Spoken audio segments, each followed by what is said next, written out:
നമസ്കാരം. Raf talk ഫുട്ബോളിലേക്ക് അവർക്കും സ്വാഗതം. യുവേഫ ചാമ്പ്യൻസ് ലീഗിലെ അത്ലറ്റിക്കോ മാഡ്രിഡിനായിട്ട് അർജന്റീൻ ഗോളടി വേളം. ഹുലിയൻ ആൽവാരസും ഹംഗേൽ കൊറേയും ഇരട്ട ഗോളുകൾ നേടിയിരിക്കുന്നു. മത്സരം 6-0 അവർ വിജയിച്ച് കയറുമ്പോൾ ഈ രണ്ടുപേരുടെ ബ്രേസുകൾ കൂടാതെ ലോറന്റെയും ആൻഡോയിൻ ഗ്രീസ്മാനും ഓരോ ഗോളുകളും കണ്ടെത്തുകയുണ്ടായി. കിടിലൻ ഫ്രീ കിക്ക് ഗോളാണ് ഹുലിയൻ ആൽവാരസ് നേടിയിട്ടുള്ളത്. അദ്ദേഹം അത്ലറ്റിക്കോ മാഡ്രിഡിലേക്ക് എത്തിയതിനു ശേഷം ഇപ്പോൾ മിന്നുന്ന ഫോമിലാണ് കളിച്ചുകൊണ്ടിരിക്കുന്നത്. ഈ രണ്ടുപേരുടെ ഗോളുകൾ കൂടാതെ ഹുലിയാനോ സിമിയോണിയുടെ അസിസ്റ്റും ഉണ്ട് അർജന്റീൻ താരത്തിൻ്റെതായിട്ട്. അങ്ങനെ അർജന്റീൻ താരങ്ങൾ പൊളിച്ചടുക്കിയ ഒരു കളിയാണിത് എന്ന് നിസ്സംശയം പറയാം. സ്പാർട്ട പ്രാഹയ്ക്കെതിരെ ഏകപക്ഷീയമായ 6 ഗോളിൻ്റെ വിജയമാണ് അത്ലറ്റിക്കോ മാഡ്രിഡ് സ്വന്തമാക്കിയത്.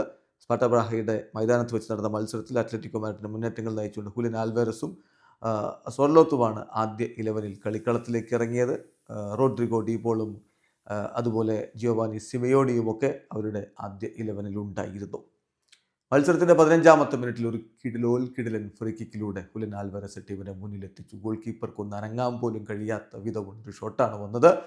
സോ 1-0 15-ാമത്തെ മിനിറ്റിൽ തന്നെ അവർ ലീഡെടുക്കുന്നു. 43-ാമത്തെ മിനിറ്റിൽ ലൊറന്റയുടെ ഗോൾ കൂടി പിറന്നപ്പോൾ ആദ്യ പകുതി അവസാനിക്കുമ്പോൾ അവർ ഏകപക്ഷീയമായ 2 ഗോളുകൾക്ക് മുന്നിലായിരുന്നു. രണ്ടാം പകുതിയിൽ 59-ാമത്തെ മിനിറ്റിൽ ഹുലിയൻ ആൽവാരസ് തൻ്റെ ബ്രേസ് പൂർത്തിയാക്കി സിമിയോണിയുടെ അസിസ്റ്റിൽ നിന്നാണ് ആ ഒരു ഗോൾ പിറക്കുന്നത്. തുടർന്ന് 70-ാമത്തെ മിനിറ്റിലാണ് ആൻഡോയിൻ ഗ്രീസ്മാൻ്റെ ഗോൾ വരുന്നത്. ഗ്രീസിയുടെ ഗോളിന് പിന്നാലെ ആംഗേൽ കൊറേയുടെ ബ്രേസ് വരുന്നു. 85-ാമത്തെ മിനിറ്റിലും 89-ാമത്തെ മിനിറ്റിലുമാണ് അർജന്റീൻ താരം ഗോൾ അടിക്കുന്നത്. അതോടുകൂടി 6-0 തകർപ്പൻ വിജയത്തിലേക്ക് അവർ കടന്നുപോയി. മത്സരം വിജയിച്ചതോടുകൂടി 5 കളികളിൽ നിന്ന് 9 പോയിന്റാണ് ഇപ്പോൾ അത്ലറ്റിക്കോ മാഡ്രിഡിനുള്ളത്. യുവേഫ ചാമ്പ്യൻസ് ലീഗിന്റെ പോയിന്റ് പട്ടികയിൽ അവരിപ്പോൾ 13-ാം സ്ഥാനത്താണ്. വീഡിയോ അവസാനിക്കുന്ന ഫുട്ബോൾ ലോകത്തെ കൂടുതൽ വിശേഷങ്ങളുമായി റാഫ് ടോക്സ് എത്താം.